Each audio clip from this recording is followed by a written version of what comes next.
waning days because they are not doing us any good. And so many of the battles and the crises that we're facing right now are very much a product of empire and oligarchy. And, we think and the fascism that they lead to. Their days are numbered, and it's our job, I think, to see that they are removed from office.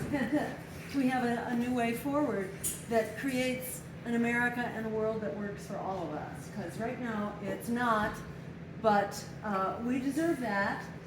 And the only way that we're going to get it is by standing up and demanding it. This is not a time to be good little boys and girls and take instructions from empire and oligarchy that would like us to sit down and please be quiet because we might, so-called spoil the election. We think those days are over. We have two greater evil candidates right now. One of them is leading the charge on genocide and endless war, bombing 4 countries as well as Iranian targets at a time that Iran now has a military pact with Russia. So this is potentially a nuclear conflict. This is like pre-World War I, but throw in nuclear weapons as well. So this is a very dangerous time, and it's really, it's our responsibility. No pressure, but it really is up to us to stop this genocide that is, rolling out before our eyes on our iPhones and our TV screens. It really is jaw-dropping. It seems astonishing that anyone who's not brain dead can allow this to go on without doing everything in our power to stop it. And maybe that is the answer. Certain people have been kind of lulled into, sleepwalking, like the candidates who are running for the Democratic and Republican parties, who are basically zombie candidates inside of a zombie party, living as though it was, the 20th century, but it's not. And this has to change. So I want to tell you a little bit of what it looks like from the road trip here. And kudos to my travel partner here, Kelly Merrill, who makes this trip possible and is everywhere organizing all the time. And it's really a wonder to behold because people are really ready right now to step up and organize. It is, when we started running, well, actually, the first time I was tricked into running for office, which was in the year 2000, in advance of the governor's race in Massachusetts. I was at the time a doctor practicing clinical medicine. I say now I'm practicing political medicine because it's the mother of all illnesses, and that is politics, and we got to fix that illness in order to fix all the other things that are literally killing us.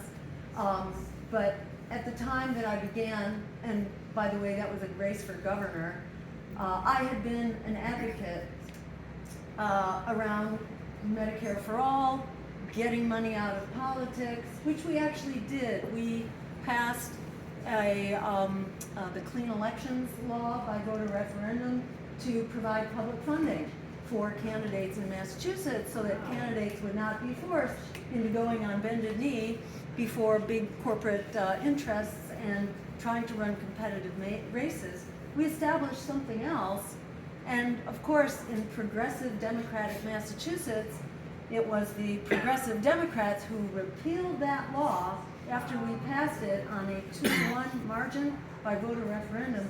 They repealed it on a voice vote in the legislature. And that was like a heads up to me that the Democratic Party was absolutely hopeless. It was clear even back then in the year 2000. And those intuitions, those early signs have only been validated by the course of history. At the time, I had been advocating for cleaning up our political system, but especially as a healthcare provider, fighting for health care as a human right for everyone. At the time we called it single payer, now we call it Medicare for all. But we need that, and we deserve that right now. Yep. Yes.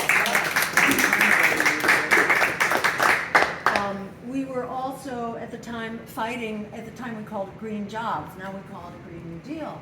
And, you know, this was back in the year 2000. For people who were paying attention, the climate crisis was very much in evidence. The warming of the planet, the extinctions that were, you know, multiplying. I saw a study the other day by the World Wildlife Fund saying that in the last 25 years, something like that, that species populations on average have declined somewhere around 69% in just a couple of decades. So that was clearly in evidence. And, you know, on foreign policy, it was clear that we needed a foreign policy based on international law and human rights. Even then, this was just after 9/11 and the Twin Towers, and some of us, even at that time, were saying, no, we don't want to start a war over this. You know, we can pursue criminals, but this is not something to have a war about. And sure enough, we were proven right over the course of a couple of years, but unfortunately, you know, by the time we convinced our misleaders, our criminal misleaders, there went 1 million lives in Iraq that were destroyed basically for weapons of mass destruction that did not exist. And then in the follow-up to that, if you follow at all the Cost of War project out of Brown University, their statistic is that it's now 6 million people who have died in the wake of our war on terror. And by the way, there are now anti-terror, so-called, operations in 85 countries around the world that the U.S. is conducting. Ooh, This is why our tax dollars are being gobbled up for, you know, for endless war and militarism. So at any rate, you know, way back in 2000, this was in evidence. And I want to just tell you one little story from then, which is that we fought our ways out. So I was running for governor mainly because nothing else was working. You know, as an advocate on those issues, everything had ground to a halt. There was a time when we were making progress, and then it all sort of stopped. I was working on a number of environmental racism issues and was fighting basically toxic waste sites and incinerators and coal plants, which are always placed in communities of color and, you know, like Cancer Alley today, you know, cancer clusters, you know, largely communities of color, also poor communities as well.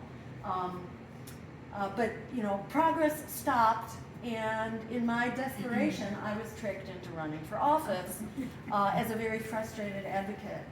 And the pitch was, you know, just take the, you know, the fight that you're doing and make a political campaign out of it, because some more people will listen than if you're just your little nonprofit, you know, doing what you can. I was working with Physicians for Social Responsibility at the time on many of those issues.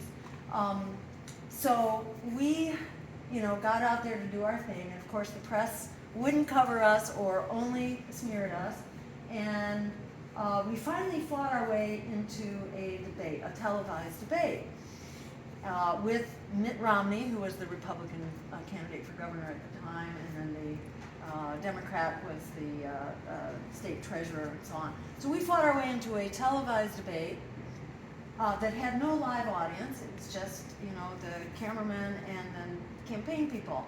And I gave voice to our agenda, which is basically what I just described. It's still our agenda today. We've been ahead of the curve on this. And I gave voice to those issues which went over like lead balloons inside of the TV studio with the other candidates. Zero interest. And so I said what I had to say, although no one wanted to debate that or even like consider that that was a thing, that single payer health care was a thing, you know, not even worthy of debate. And then debate ended, you know, and inside the room it seemed like, of course, it was, you know, the Democrat and the Republican who were triumphant. But when we walked out of the TV studio into the area where the press was waiting, I got mobbed by the press, who told me I had won the debate on the instant online viewer poll. Who knew?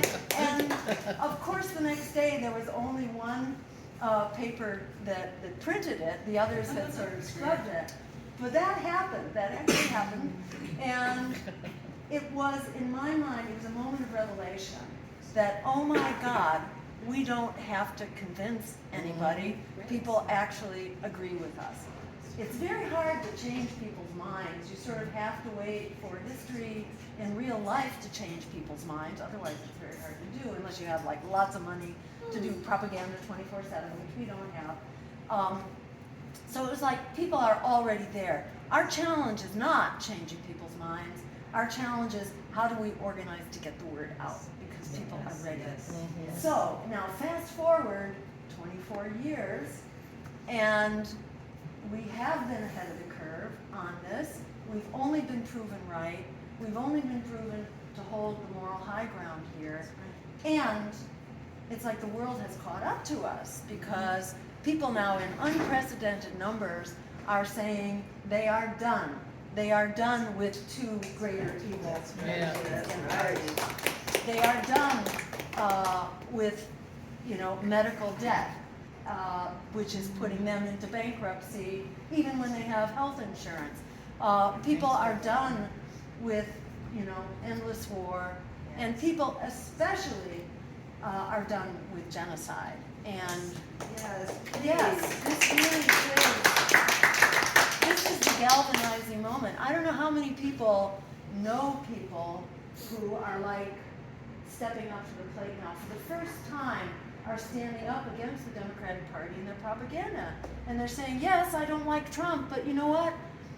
If Genocide Joe is leading the charge on genocide, well, there is no greater trademark of fascism than to be conducting genocide. That's right.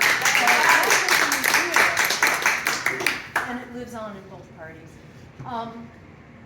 So at any rate, that's like, you know, the irony of this moment. It's like the most distressing, you know, horrific moment I think most of us have ever experienced.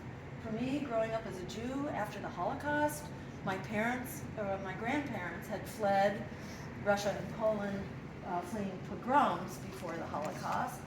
So, you know, my grandfather's name was Israel, by the way. This was before the State of Israel, but he had great identification with the State of Israel. But the whole Abraham lineage. What's that? And the whole Abraham lineage. Oh, yeah, exactly. I grew up very much, you know, I went to Sunday school every day, every week. Sunday school, that's what Reformed Jews did.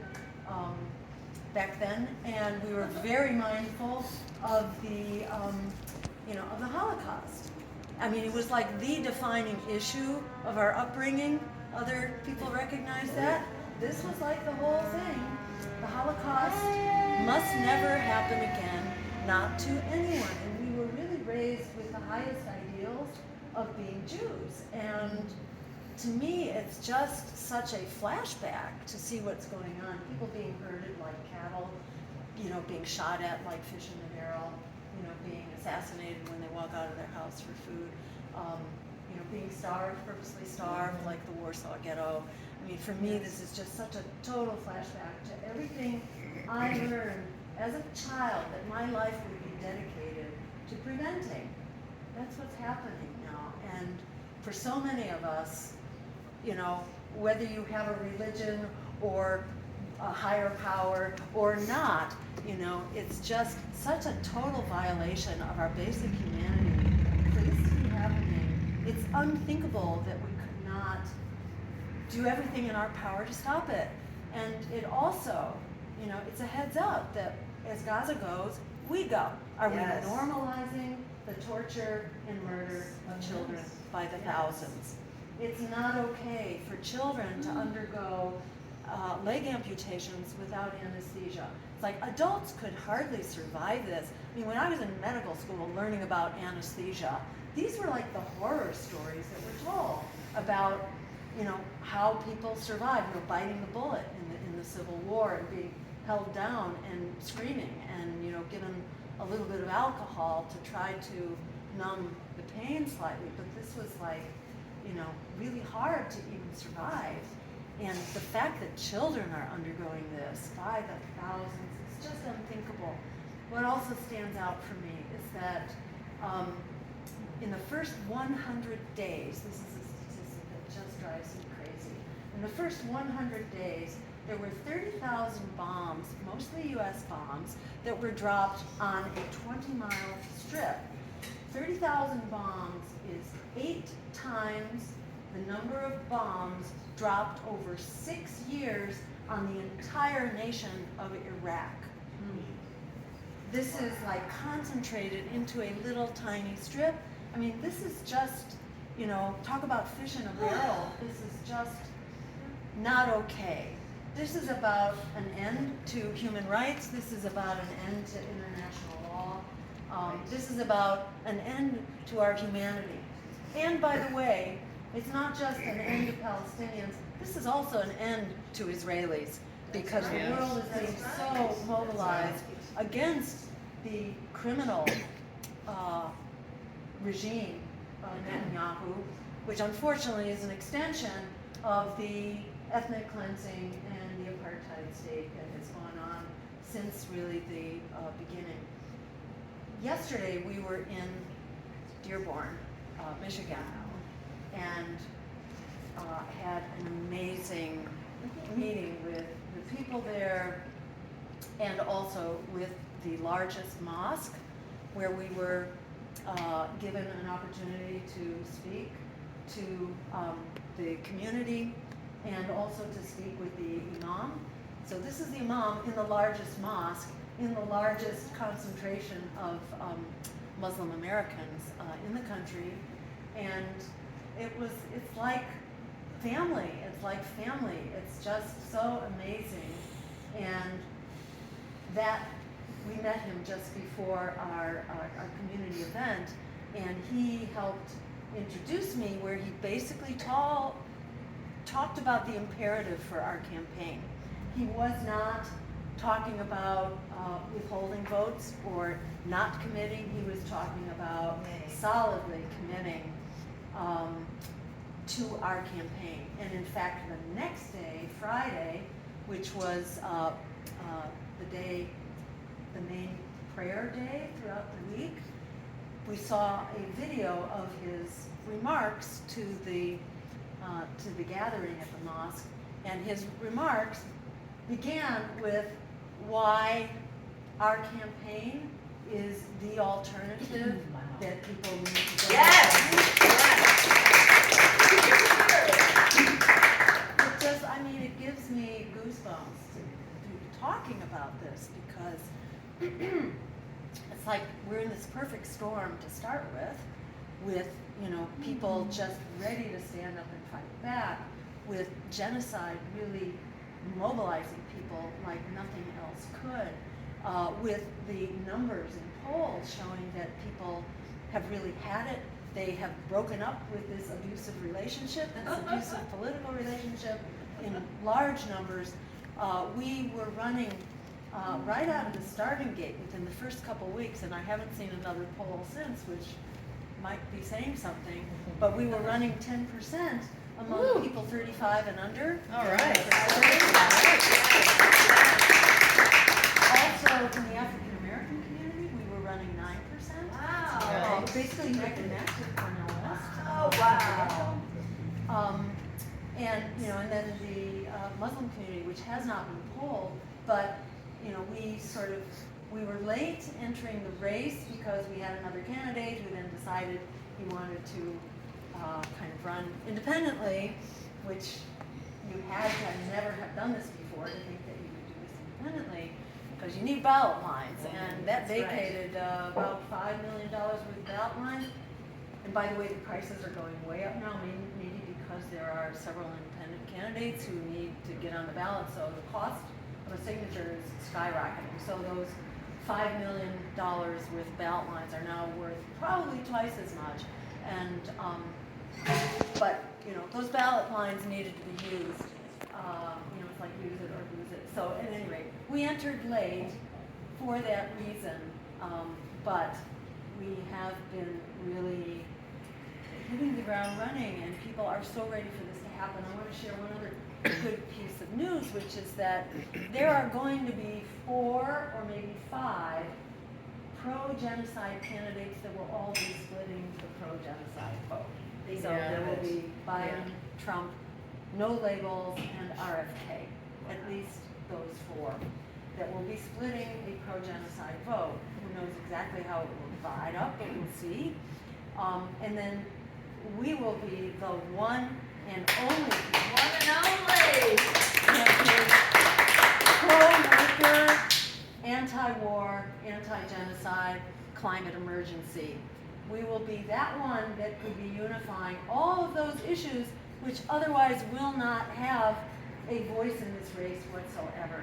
So in a 5-way race, in theory, the race can be won potentially with as little as 21% of the vote, depending how the numbers sort out.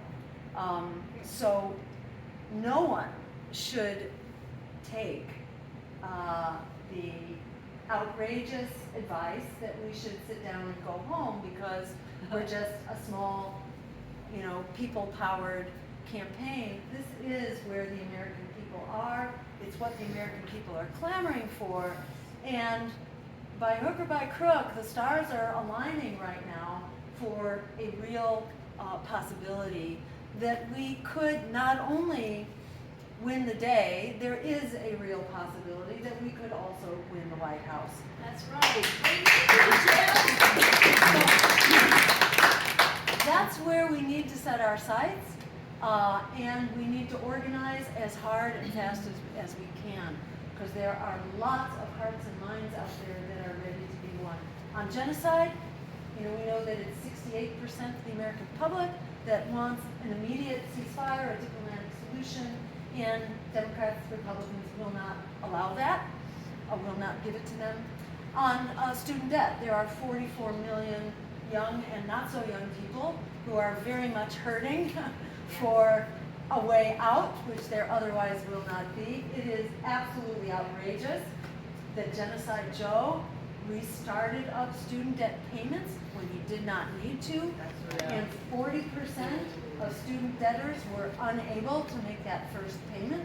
That tells you how outrageous this is and how much the American public is hurting, including that 60-some% of people are living paycheck to paycheck. Half of people who rent meet the criterion for severely economically stressed, paying at least 30% of their income for rent, which doesn't leave much for much else. And yet you have Biden and all of the Democrats and Republicans, for example, abandoning the promise of a $15 minimum wage, which today should be $20 or $25 minimum wage. And if we get to the White House and turn it into a greenhouse, that will be the order of the day. It will be a $25 minimum wage. We will also ensure and go to bat for the right to a strike, unlike Joe Biden and the Democrats who abandoned the railroad workers that in turn led to the catastrophe at East Palestine, where, by the way, we went to visit and to speak with that community, which is raring to go now. Deep red East Palestine is quite ready to go green now and to support our campaign as well. So in all kinds of ways, you know, it really is a historic moment where people are standing up to demand the future we deserve. In the words of Frederick Douglass, the biggest way, no, what he said was, yes, power concedes nothing without a demand. It never has and it never will. It was true back then, it's true now. They called the opponents of slavery spoilers back then. They were spoilers as well. You're called a spoiler if you are going to stand up against the criminal system that we have. And then the other advice to pass on is Alice Walker, who said my other favorite guidance that I revisit often, every day, which is that the biggest way people give up power is by not knowing we have it to start with. Yes. We do have it. You put together those numbers of people who are hurting for health care and housing and to get out of debt and to stop genocide. We have not just a quorum, we have a supermajority. That's right. That's right. So this is just to thank you all so much for leading the charge in the many ways that you do, and to thank you for helping give others the courage of their convictions, because the kind of courage that's sitting here in this room is the courage that moves mountains, and it is contagious, especially in an era like this one where people are just at their wits' end with where we are right now. So big thank you to all of you, and then let's open it up to some a little bit of Q&A before we start. Dave, Yeah. do you want to have a few words? Oh, and I do want to give a big thank you to Dave.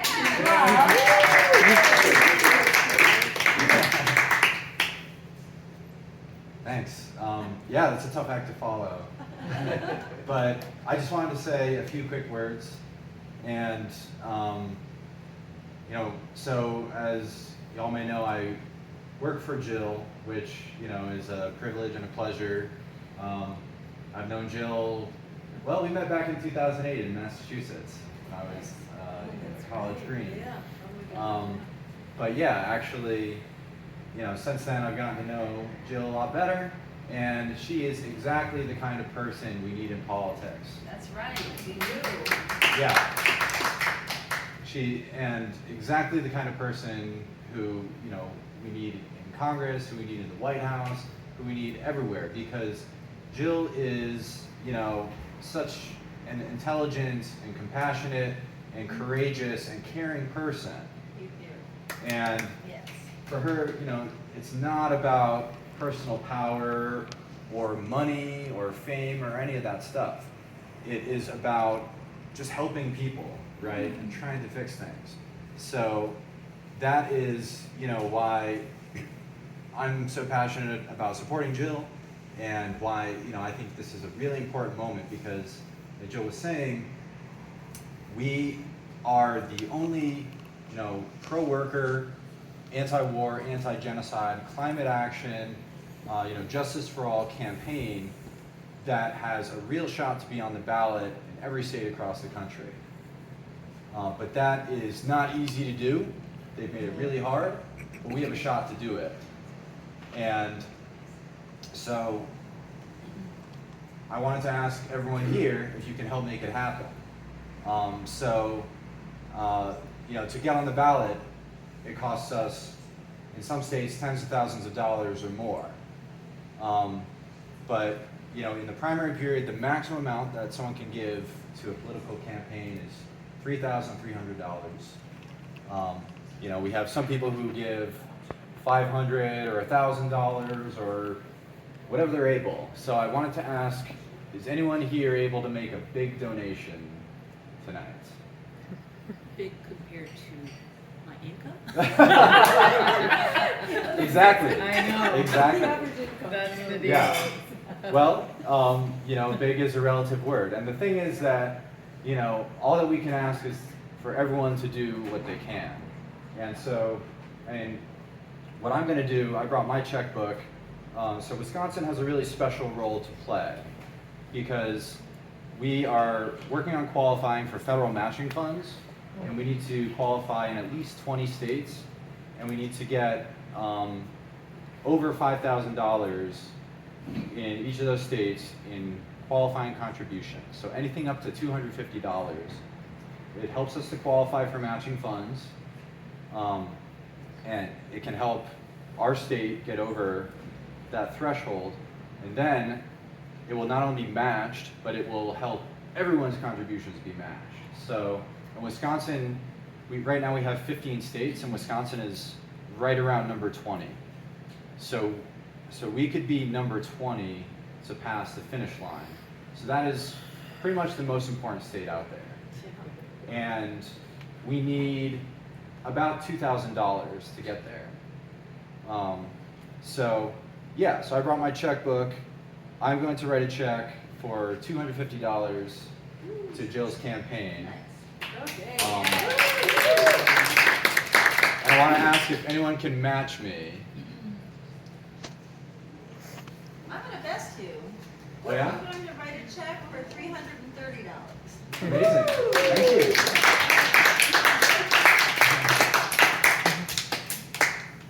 Thank you so much. Yeah, that's amazing. And again, everything up to $250 helps to qualify. So, I'm hoping that tonight we can raise at least $1,000, and then tomorrow, when Jill's in Racine in Milwaukee, they can raise another $1,000, and that will get Wisconsin over the hump. So, anything that anyone can give, up to $250, if it's $200 or $150 or $100, all of that helps us to reach that goal, and all of that is going to be matched. And then once we get those matching funds, it's literally hundreds of thousands of dollars that will then come from the federal government to help Jill get on the ballot in all 50 states across the country, and give over 300 million voters the chance to vote for everything. And Jill's led the way on so many things, like Medicare for all, canceling student debt, a Green New Deal, the person who introduced the Green New Deal on a national level, ranked choice voting, and she's been such a force for good, and so this is a really huge moment. Anyway, so that's pretty much all I wanted to say. But, the check, you can make it out to Jill Stein for Let me president. just add to that, there is no donation too small. We appreciate everybody's contribution, whether it's $2 or $200 or $2,000, and whether it's money or time that you can donate, it is up to us. It is up to us to fuel this movement.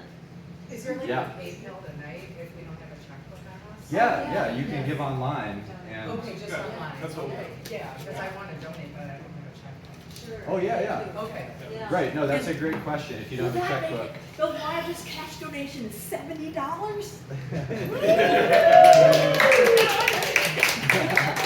Thank you. Yeah, actually, you can go to jillstein2024.com, and then there's just a big donate button,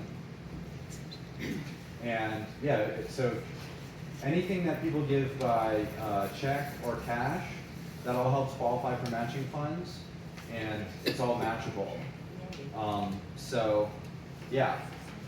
But like Kelly said, it all really adds up, and anything that people can give is amazing. So thank you so much for being here and for supporting Jill and supporting the campaign. And I'll hand it back over. And if anybody has another $70, it'll take my contribution up to $250. Nice. Everybody, look your pocket. If you have a cash donation or a check, I've got an envelope for you to fill out some information that we need for the FEC. Just pass them around. Yeah.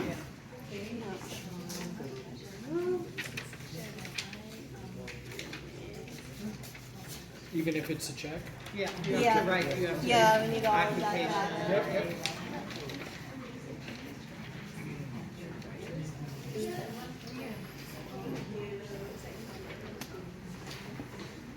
Or you can shoot online as well. This is an envelope.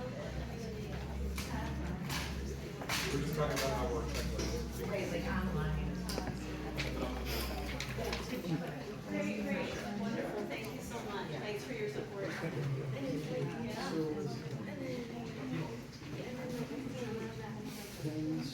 Yes, let me grab some more pens.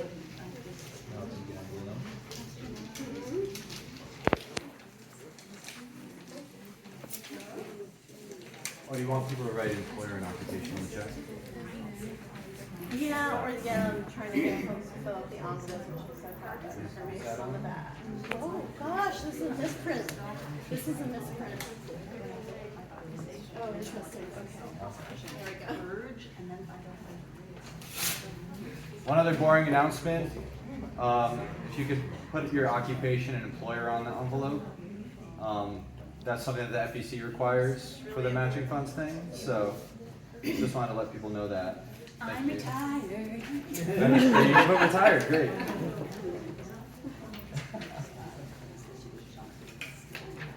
This pen doesn't work. No. Yeah. Here, I got another one. You try that. I want it back with us. My favorite. Okay. Yeah, there's a trash can right there. Really doesn't. I know, I asked Need you a mine. rigorous. Yeah, there we go. No, it works. Oh, I wasn't listening.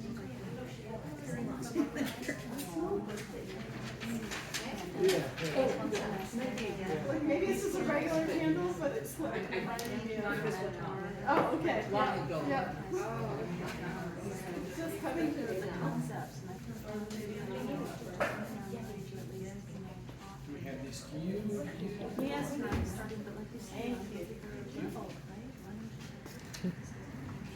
And if you didn't get a chance to fill this out or volunteer for the campaign, please let me know, raise your hand.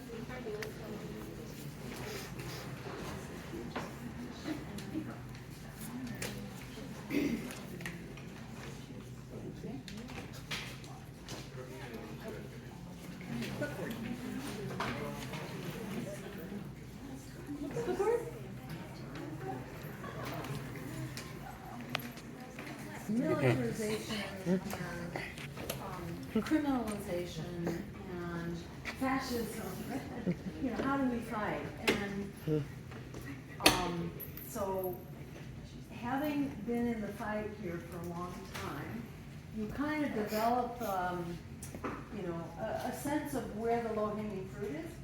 And I think the low-hanging fruit is kind of where you have to start to begin building momentum. So, first thing, if we were so lucky as to get into the White House, we could only do that because we have developed a strong grassroots movement.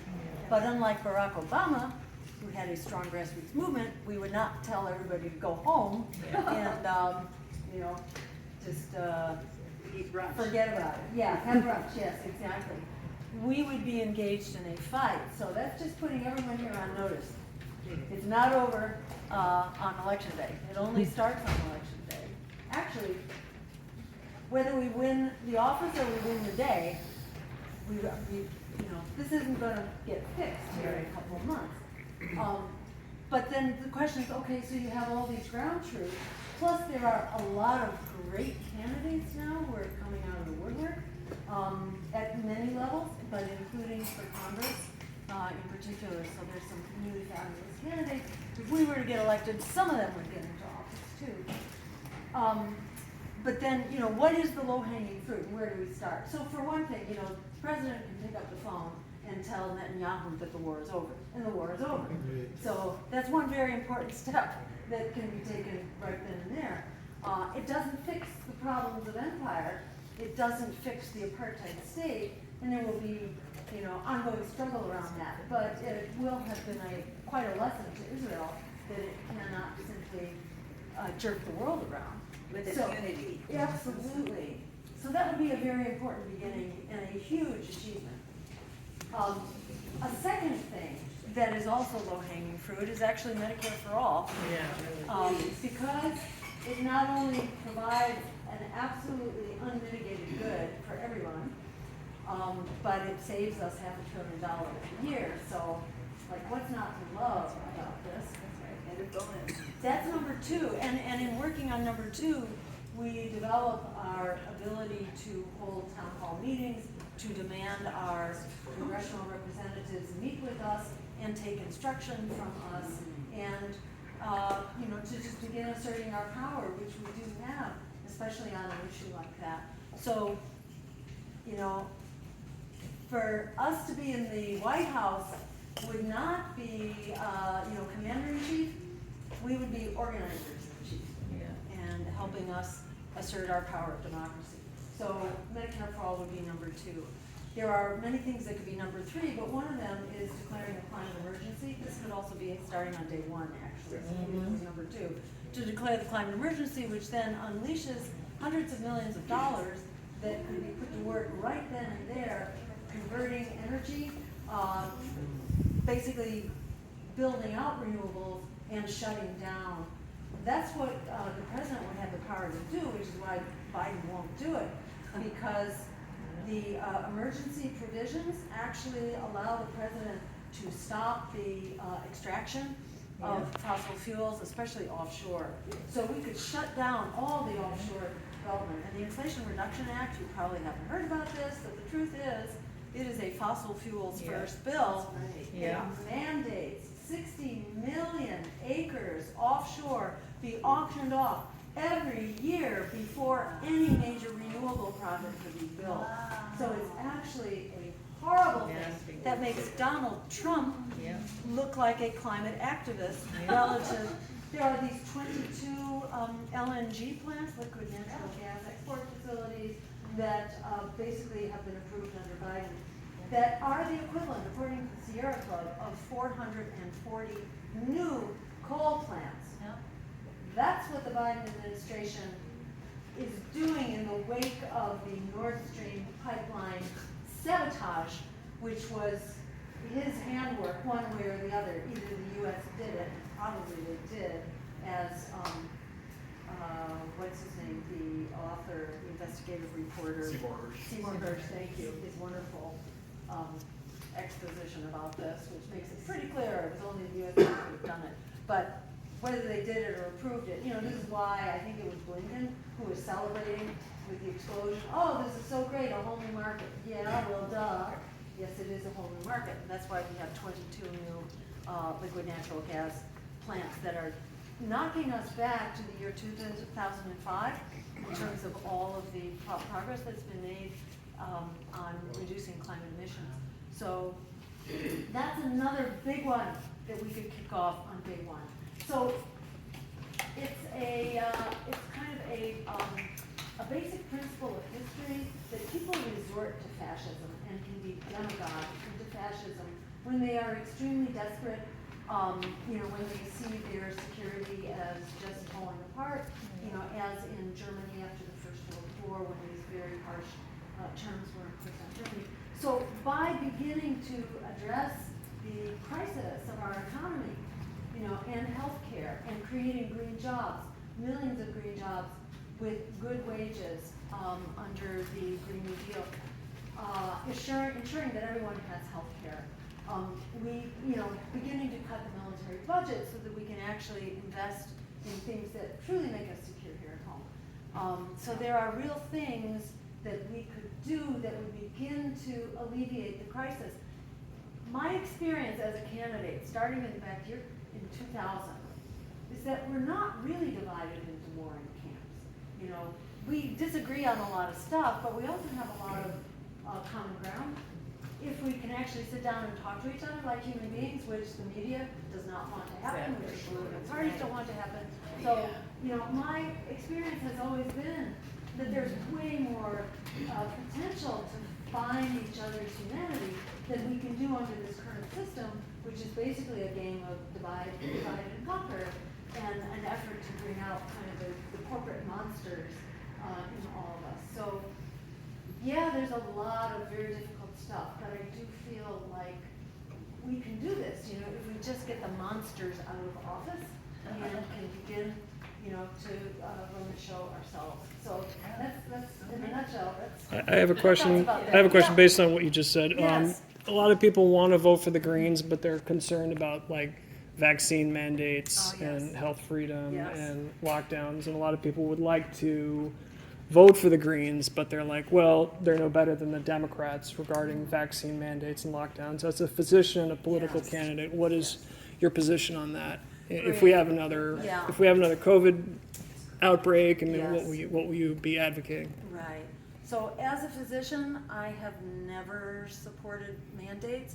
I believe we need to provide information that is convincing and compelling to people. when I was coming up through medical education, mandates were not a thing. They were not a thing because people did not perceive our regulatory agencies as so completely corrupt. So, you know, when COVID came around and I was not doing clinical care, but people in my family were, and I knew that they would be getting the vaccine, they would be first in line for the vaccine. So I took some time out and I just started reading the literature to see, was I going to be comfortable with this? And basically I felt like yes, they were going to be much safer getting the vaccine than not. But the lesson of that to me was that, well, and this wasn't the first time, but basically I don't have great trust in our regulatory institutions now, and I think I'm not alone. Yeah. And whether you look at the FAA and Boeing and what happened with the Supermax, that was a totally predictable problem. If you look at the opioid crisis and the Sacklers who were basically empowered to write the permissions for fentanyl and other opioids, you know, it's outrageous. The institutions that are, or the EPA right now is completely in bed with Norfolk Southern, the railway company, that's trying to cover up this incredibly toxic spill right now, right? It's like they are working with the ones they're supposed to be regulating. So to my mind, that's the focus. You know, I believe, you know, as a baseline, I am not a believer in mandates. So just to follow up on that, do you think your position has changed? Has the science changed? Or what's different now? Well, I always held that position. The Green Party is divided on this, and I would say within our own campaign, we have people who have very different positions on this, but we all agree that we need regulatory institutions that can protect us.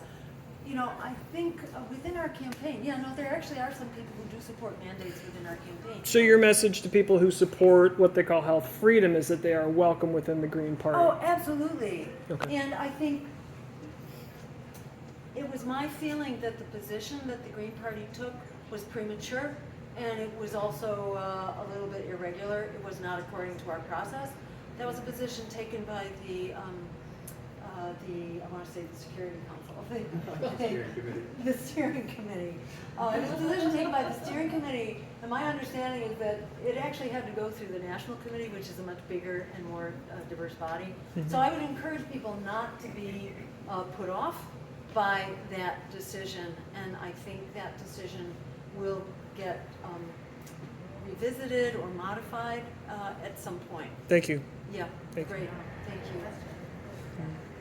Sorry, I have like, just because filming, so I'm sorry, like, Sure. I'm trying not to be, everyone probably felt like anyway, but, I actually just wanted to bring something up, so I just wanted to put this out there for people who like, are concerned with Palestine, or concerned with rhetoric and hyperbole, like, it's really important.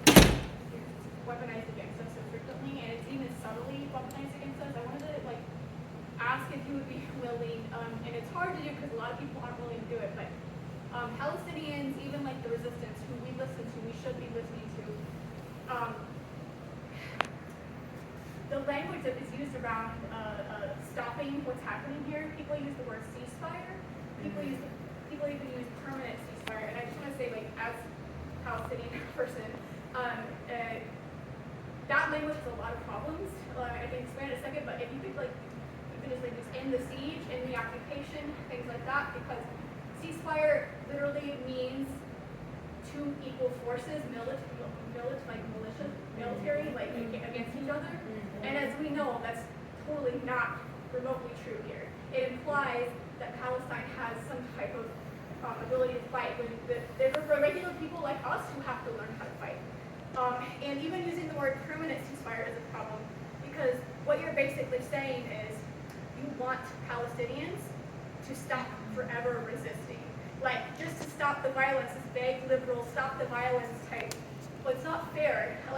It's not fair to demand that Palestinians stop resisting what's happening to them, the occupation, the genocide. Palestinians should be able to resist just like anyone under occupation by any means necessary, which is, people get very upset by that, but what would you do in this situation? Like, what would you do? So if I could just ask, as far as the language goes. I know it's difficult because everyone and their mother is saying ceasefire, but it's actually a problem. Like, and a lot of Palestinians are talking about this, people aren't listening. Like, if in the siege, in the occupation, there's probably some other things in there too, but the word ceasefire literally implies, it demands that Palestinians stop resisting. We don't want a permanent ceasefire. We don't want a ceasefire. We want to end the siege. We want to end the occupation. We don't want to be denied our right to resist. I just want to say that. Sorry, I have to do that. The ceasefire implies fire will continue after a ceasefire. Yeah. It's the other thing. And we try to talk about it in terms of genocide. Actually, I know there are some people in our campaign who are still talking about ceasefire, and we try to get us focused on genocide, apartheid, and occupation. Yeah, see that would be good because I know a lot of people say ceasefire and a lot of people are well-meaning when they say it. Right. But unfortunately, like the language is actually being led by people who are actually not well-meaning. They seem well-meaning, but like frankly, liberal Zionists and Madison is full of them. Like it is. I mean, it is. The federal government is full. Yeah, the federal government is full When of them. Kamala Harris was here last week, that was Right, the it language just- she used. Right. Yeah. For example, Okay. yeah, right. So we I think you're doing a are good really job. trying to remove. It's difficult. We're really trying to get the word ceasefire out because it is a problem. Yeah. Yeah. And I can I know everyone's here. There's like a really informative post I can send to one of these. Yeah, and you have the benefit of having a communications director in the room. Sure. Dave Schwab. Dave, 4-leg screen party at Schwab. So they call me. The United Church of Christ. The United Church of Christ is very, the Orchard World, Ridgewood, here in Madison.